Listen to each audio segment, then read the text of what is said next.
안녕하세요. 그릇세무액입니다. 오늘은 이제 음식점, 카페 세금 정리를 하려고 합니다.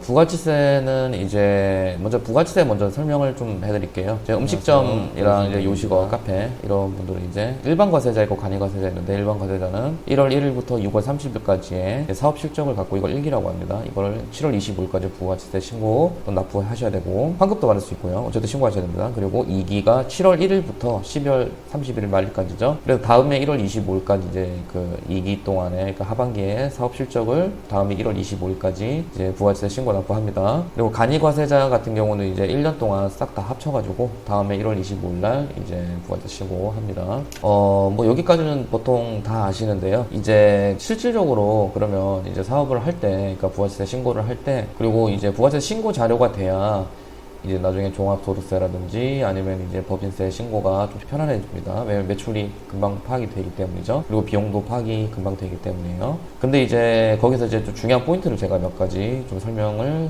해드리겠습니다. 자, 먼저는 이제 배달의 매출, 이게 매출 자료를 파악하는 게 굉장히 중요합니다. 예전에는 이제 식당에 와서 직접 뭐 이렇게 주문을 한다거나 아니면은 전화로 이제 배달 주문을 하죠. 그러면 가서 이제 현금 결제를 하든지 카드 결제하고, 이런 경우가 예전에 많았는데 이게 이제 플랫폼 사업으로 다 바뀌었죠. 보통 이제 요기요랑 이제 배달의 민족 이제 많이 사용하시잖아요. 근데 이제 요기요와 배달의 민족에도 이제 수수료를 어느 정도 지불을 하면서 이제 여기다 광고도 올리고 해서 이제 하나의 중요한 어떤 요식업이나 음식점 사업을 하는 데 있어서 중요한 이제 매출 플랫폼이, 판매 플랫폼이 이제 됐습니다. 그럼 여기 매출 자료를 잘 파악을 해야 됩니다. 우선 요기요 같은 경우는 요기요 사장님 사이트 우선 로그인을 하시고요. 그 다음에 이제 사장님 광장이라는 탭 중에 사장님 광장 내역서 관리 부가세 신고 자료를 보십니다. 그러면 조회 기준이 뭐 월 단위도 있고 분기 단위도 있고 반기 단위도 있고 이렇게 선택을 해서, 그리고 이제 조회 기간을 또 선택합니다. 얘는 반기면 1기, 2기로 나눌 거고, 뭐 월이면 이제 각 월별로, 근데 분기면 이제 1, 2, 3, 4분기까지 있으니까 그 조회 기간을 선택을 해서 합니다. 그러면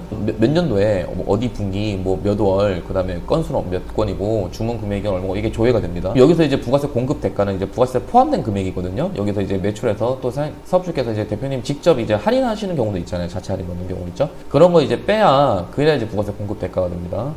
그리고 이제 배달의 민족 같은 경우는 똑같습니다. 뭐 비슷합니다. 요기요랑 거의 비슷한데요. 배달의 민족 사장님 사이트 로그인을 하셔서 사장님 광장, 우리 가게 관리, 정산 주문, 이제 부가세 신고 자료, 조회 이제 기준을 뭐 월 단위, 분기 단위, 반기 단위를 선택을 하십니다. 그래서 이제 조회 기간을 또 월 단위면 이제 몇 월부터 몇 월까지인지, 뭐 분기면은 뭐 1, 2, 3, 4분기 중에 어떤 것인지, 반기면 1기인지 2기인지 이걸 이제 선택을 하셔가지고 또 이제 조회를 하시면 이제 매출이 어떻게 구분이 되고, 이제 매출 구분도 나오고, 그다음에 매출 액도 나오고, 이제 부가치세 액도 나오고, 이제 그래서 이렇게 합계 내용도 나오고 이렇게 나옵니다.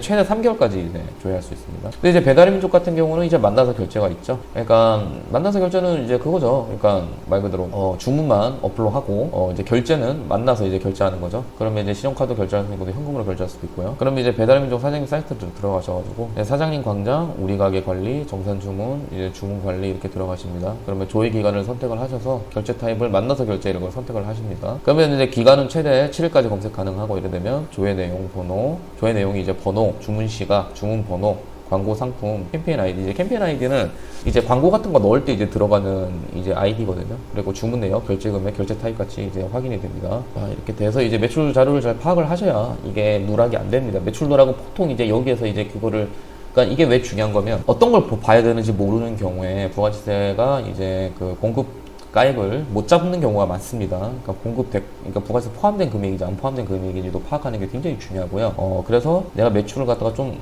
그러니까 실제로 매출한 것보다 더 많이, 그러니까 부가치세 매출세액을 더 많이 신고하는 경우도 있습니다. 그래서 이런 거를 이제 정확하게 파악할 줄 알아야 되는 게 정말 중요합니다. 요즘에는. 그리고 사실 이제 배달의 민족이랑 이제 요기요 빼고도 요즘에 쿠팡도 있죠. 그리고 이제 몇 가지 더 제가 좀 생각나는 건 쿠팡이 집밖에 생각이 안 나는데 몇 가지 더 있기 때문에 그것도 이제 같이 이렇게 또 조회를 하면 거의 비슷할 겁니다. 이제 그거는 이제 다음 기회에 또 뭐 기회가 된다면 제가 또 설명해 드리겠습니다. 그리고 이제 배달 매출 구분 같은 요기요는 이제 온라인 결제 있고 현장 결제 있죠. 온라인 결제는 어플을 통해서 미리 주문하고 결제하는 건데, 결제 수단은 이제 신용카드 있고 휴대폰 결제도 있고 기타로 결제하는 것도 있겠죠. 그다음에 이제 현장 결제는 이제 어플로만 주문을 하고, 결제는 이제 만나서 뭐 현금이나 이제 신용카드로 결제합니다. 그럼 아까 요기요 같은 만나서 결제 말고 현장 결제 같은 경우는 어떻게 그게 뜨냐? 아까 처음에 이렇게 설명드렸던 대로 여기 이제 다 나옵니다. 여기서 이제 매출 구분을 할 때 이게 다 나오고죠. 그래서 이제 여기서 같이 보시면 되는 겁니다. 그리고 이제 배달의 민족 같은 경우는 이제 바로 결제고 만나서 결제 있죠. 이제 어플을 통해서 이제 미리 주문을 하고 결제도 합니다. 그럼 건별 매출, 카드 매출, 현금 매출 이렇게 나오고요. 만나서 결제는 어플로만 주문을 하시고 결제는 현금 또는 신용카드로 하면 됩니다. 이제 비슷하죠. 무슨 뭐 간단하니까요. 이게 굉장히 중요한 포인트고요. 그래서 이제 매출 누락이 안 되게끔 좀 신경 쓰셔야 됩니다. 그리고 이제 또 하나 중요한 게 정육점을 운영을 하시면서 이제 고깃집도 같이 하시는 분들 크게 또 하는 경우가 이렇게 많죠. 그런 경우 이제 중요한 포인트가 이제 정육점은 면세 사업자고 고깃집은 과세 사업자입니다. 그러면 부가세 신고는 고깃집만 하셔야 되는 거예요. 그러니까 정육점 판매에 나와 있는 면세 매출은 부가세 신고가 하면 안 됩니다. 부가세 과세가 아니기 때문이죠. 근데 뭐가 이제 그럼 중요하냐? 같은 공간에서 고기를 사서 음식물 부재로 있잖아요. 뭐 상추라든지 뭐 쌈장이라든지 뭐 김치라든지 이렇게 이제 뭐 상차림 값 따로 내고 이렇게 하죠. 그렇게 따로 계산해서 그렇게 해서 이제 결제를 하게 되면 실질적으로 이거는 그 장소에서 그냥 고깃집이랑 똑같지 않냐. 그래서 전체 매출을 부가세 과세로 볼 수가 있습니다. 자, 그러면 이거 근거가 뭐냐면 이제 심사부가 2017-0046이라는 예규와 그다음에 부가지사에는 341에 이제 질의문답 질의회답 여기에는 이제 이거는 국세법령정보 시스템에서 찾은 거고요. 여기에 나와 있는 자료를 보면 그렇게 판단합니다. 세무서에서 일선 세무서에서 그렇게 판단합니다. 자, 그러면 이게 일선 세무서 판단한다고 해서 무조건 이게 맞는 말이냐? 그건 아니죠. 이제 실질과세 원칙에 따라 고깃집만 따로 하고 고기는 그러니까 정육점만 정육점 따로 하고 그다음에 음식 용역 제공은 또 따로 하고 이렇게 하면 당연히 이제 면세와 과세 구분을 해야 되는데 이거를 소명을 해야 되고 뭐 조금 더 깊게 들어가면 이제 불복까지 할 수 있는 상황이 될 수도 있습니다. 그래서 그래서 이제 굉장히 일이 피곤해지죠. 이게 왜냐면 금액이 크면 그럴 가치가 있는데 이렇게 되면은 이제 힘도 많이 들고 그리고 이거를 이제 뭐 세무사들도 이제 만약에 많이 하시는데 그런 어떤 수수료 문제도 사실 있고 그래서 이제 이게 과연 맞는지 이거 판단을 해봐야 되는 문제죠. 그래서 처음부터 정육점은 면세사업자로 따로 사업자 등록하시고 음식점은 과세사업자로 따로 사업자 등록하시는 게 이제 구분해서 이제 관리하기 편하기 때문에 이제 개인 사업자 같은 경우 이렇게 하시는 게 편하죠. 부가세 신고 시 음식점 매출만 법인사업도 마찬가지고 매출만 신고 가능합니다. 이제 구분해서 하면 이제 자료가 이겁니다. 이제 이거 국세법령정보 시스템에서 제가 딴 거고요. 이제 거기서 찾은 거고요. 심사부가 2017-0046 보면 면세와 제목만 보시면 면세와 과세사업 구분의 매출을 했더라도 그 실질에 따라 전체를 과세 사업으로 볼 수 있음. 이게 이제 정육점 그 상황을 얘기하는 겁니다. 얘기죠. 그 다음에 이제 부가시세가 341의 질의문답의 제목 육류 판매법인이 동일 건물에 적격 시설을 갖춰 음식 부재료 등을 함께 공급하는 경우 육류 과세 여부. 육류 판매법인이 동일 건물에 적격 시설을 갖춰 음식 부재료 등을 함께 공급하는 경우 당해 육류 및 음식 부재료 등의 공급에 대한 부가세 과세되는 것이 이렇게 요지가 떴죠. 이렇게 판단한다는 겁니다. 세무서에서 이게 그러니까 무조건 맞다가 아니라 이렇게 판단한다는 거죠. 세무서에서. 그러면 이제 우리는 이제 여기에 대해서 또 소명을 해야 됩니다. 근데 대법원 판례 중에서 우리 그러니까 같은 공간에서 이렇게 한다 해도 그러니까 같은 건물에서 한다 해도 따로 이제 매출을 잡아가지고 이제 했다는 그런 판례가 있습니다. 이제 대법원 2863이라는 이제 대법원 판례인데요. 여기 보면은 제목이 이제 정육 매장과 식당과 구획 및 계산대가 별도로 분리되어 있다면 부가지세를 과세할 수 없음. 그죠? 그러니까 정육점 부가세 과세할 수 없다는 뜻이죠. 그러니까 소비자의 단순한 소비 선택만을 기준으로 삼아 1층 내려서 고기를 구입하고 2층 식당에 소비하기만 하면 그것만으로서 이제 1층에서 산 고기를 과세 거래에 해당한다고 볼 수 없음. 그러니까 이제 소비자의 단순한 기호 내지 선택만으로 이게 무슨 말이면 고기만 사가시는 분들도 있고 고기 샀다 2층 올라가시는 분도 있고 이 말이죠. 그러니까 기호죠 이게. 그러니까 고기 사서 집에서 구워 드셔도 되고 고기 사서 2층 가서 이제 구워 드셔도 되고 이렇게 되면 어쨌든 중요한 건 1층에서는 고기만 샀다 이거죠. 그러면 이제 면세니까 이렇게 해라. 근데 다 뭐 이렇게 하면 이제 판례까지 받았으니까 뭐 된 거 아닙니까? 됐죠. 사실은 이제 된 건데 피곤하다 이거죠. 이런 일 상황 자체를 만든다는 게 일이 많은. 그래서 이제 처음부터 면세는 면세대로 과세는 과세대로 이제 구분해서 하는 게 편하시다. 이거를 이제 봤습니다. 그리고 또 중요한 게 이제 사업장 현황 명세서 이거 이제 제출하셔야 되죠. 사업장 현황 명세서 같은 경우는 이제 세무당국에서 이제 그러니까 매출 자료라든지 이제 전체 이제 세원 자료 같은 거 확보하기 편하게 하려고 제출하라고 하는 겁니다. 꼭 제출하셔야 됩니다. 이제 기본사항이랑 이제 기본 경비를 갖다가 적으셔야 되고요. 이제 사업장 뭐 평수라든지 객실수, 탁자수, 의자수, 주차장, 종업원수, 뭐 차량은 몇 대가 이런 것들 다 적으셔야 되고 기본 경비 같은 건 임차료, 그다음 전기, 가스료, 수수료, 인건비, 기타, 월 뭐 기본 경비 합의 이렇게 적어서 제출하셔야 됩니다. 자, 매입세액 공제 얘기를 이제 하자면 개인 사업자가 이제 개인 사업자나 법인 사업자죠. 계속 근데 부가세세 신고 시 매입이 적격 증빙 필요합니다. 이제 적격 증빙이란 것은 세금계산서, 계산서, 신용카드 매출 정보가 있죠. 근데 이런 경우 많습니다. 현금으로 지불을 해주시면 제가 조금 더 싸게 해드릴게요. 뭐 부가세값 빼고 그 다음에 뭐 조금 더 할인해서 이렇게 싸게 해드릴게요. 그거 유혹이 많죠. 생각보다 사업하시는 분들 중에서. 왜냐면 이제 판매하시는 분들 입장에서도 매출이 잡히면 안 되니까요. 매출을 좀 덜 잡게 하고 싶어서 그런 거죠. 현금으로 계산하시니까. 근데 어쨌든 받는 사람의 뭐 다 탈세인데, 받는 사람 입장에서는 조금 싼 게 아닙니다. 왜냐면 이게 경비처리 인정을 못 받아요. 그러니까 부가지세도 인정 못 받지만 종합소득세라든지 법인세 신고할 때 이거 인정 못 받습니다. 특히 법인세 같은 경우 굉장히 위험합니다. 왜냐면 현금이 나갔잖아요. 현금이 나갔는데 매입자를 못 잡았지 않습니까? 이거 가지급금 물어봅니다. 그리고 개인 사업자 같은 경우는 경비처를 못 받으면 세금을 더 내게 되겠죠? 그 구간이 큰 거 아시잖아요? 그래서 이게 금액이 크면 꼭 웬만하면 적격증빙을 받아가지고 이렇게 하시는 게 전반적으로 더 싸다고 볼 수 있습니다. 그래서 적격증빙 활용을 하셔야 되는 거고요. 쌀이나 소금 같은 면세 같은 경우는 면세 물품은 매입할 때 계산서 반드시 발급받아야 됩니다. 이 계산서를 통해 받은 매입 비용이 개인 사업자 부가치세 신고 시 의제 매입세액으로 활용합니다. 그래서 10%를 의제 매입세 공제 받을 수는 없으나 일정 비율에 따라 부가치세 매입세 공제가 가능하므로 반드시 계산서를 수정하셔야 됩니다. 이제 신용카드 등의 사용에 따른 세액공제, 이제 이런 것도 있죠. 이제 이거 굉장히 중요한 겁니다. 이거는 어쨌든 2.6% 됩니다. 그러면 봅시다. 음식점 사업자 중 매출 10억이 넘는 개인 사업자를 제외하고 세금 계산서 대신 신용카드 매출 전표를 발급하는 경우 신용카드 등의 사용에 따른 세액공제를 적용해 줍니다. 이게 몇 프로냐면 음식점, 숙박업, 관리과세자는 2.6%가 됩니다. 2.6%가 됩니다. 이게 왜냐? 이게 굉장히 중요합니다. 이게 예를 들어서 이제 우리가 음식점 뭐 11,000원짜리를 팝니다. 그러면 11,000원짜리 파면 거기서 이제 11,000원에서 1,000원이 이제 부가세죠. 매출세입니다. 근데 11,000원에 2.6%가 세공제 들어간다는 거예요. 크죠? 왜냐면 매출세액에서 매입세액을 공제를 하고 나서 신용카드 등의 사용에 따른 세액공제를 들어가는 거지 않습니까? 그러니까 이거 잘 활용하면 굉장히 이제 절세가 가능합니다. 그래서 근데 이제 매출이 10억이 넘는 개인 사업자는 안 되겠죠. 그래서 이거 잘 활용하셔가지고 이제 왜냐면 부가지세 같은 경우는 거의 절세할 수 있는 방법이 많이 없습니다. 왜냐면 부가지세는 사실 대부분 사업주께서는 이제 이걸 이제 세금 낸다라고 이렇게 생각을 많이 하시죠. 뭐 저도 그렇게 생각을 했습니다만 사실 이거는 남한테서 받아서 내는 겁니다.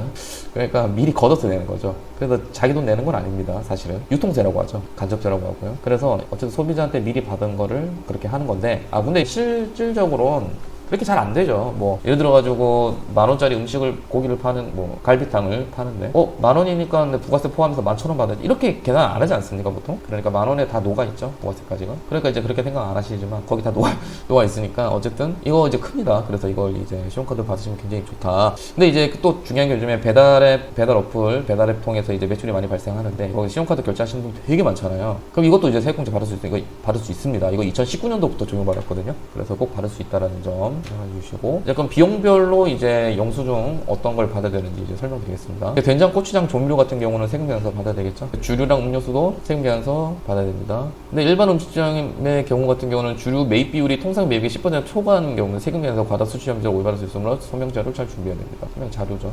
자, 이게 무슨 말이면 음식점인데 이제 주류 매입대가 10%가 넘는다? 그거 술집이죠.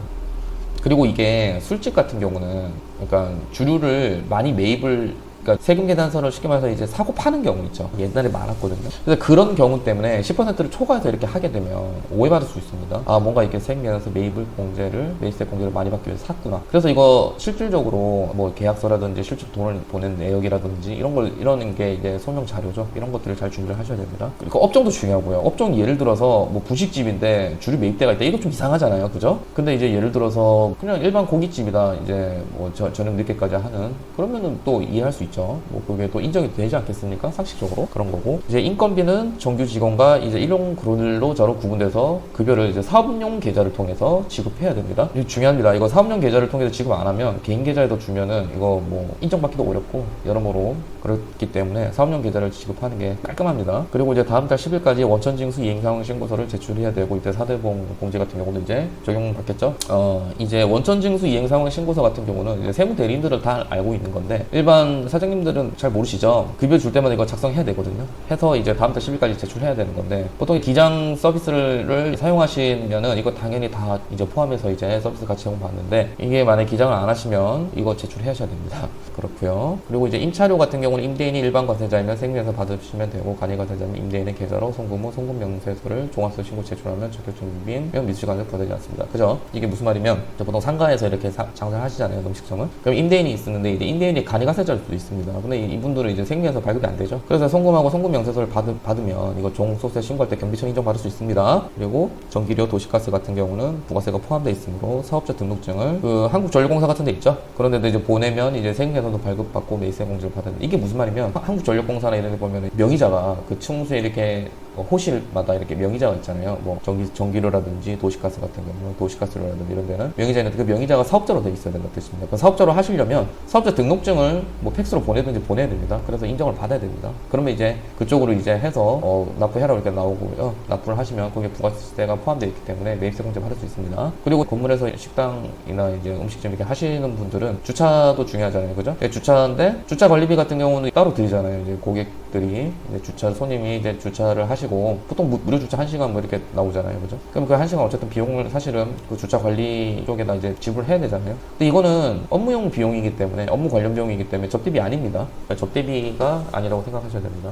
또 중소기업 같은 경우는 절세 방법이 음식점업은 이제 중소기업에 해당되므로 중소기업에 대한 조세 특례를 적용받을 수 있습니다. 접대비의 기본 한도는 연 3,600만 원. 이제 이것도 중요한 포인트죠. 그 다음에 결손금 소공제. 이제 올해 결손이 났어요. 그러니까 결손이 뭐냐? 적자 났죠. 적자가 났고 작년에 세금을 좀 많이 냈습니다. 부가세 얘기하는 거 아닙니다. 지금 종합소득세 얘기하는 겁니다. 법인세랑.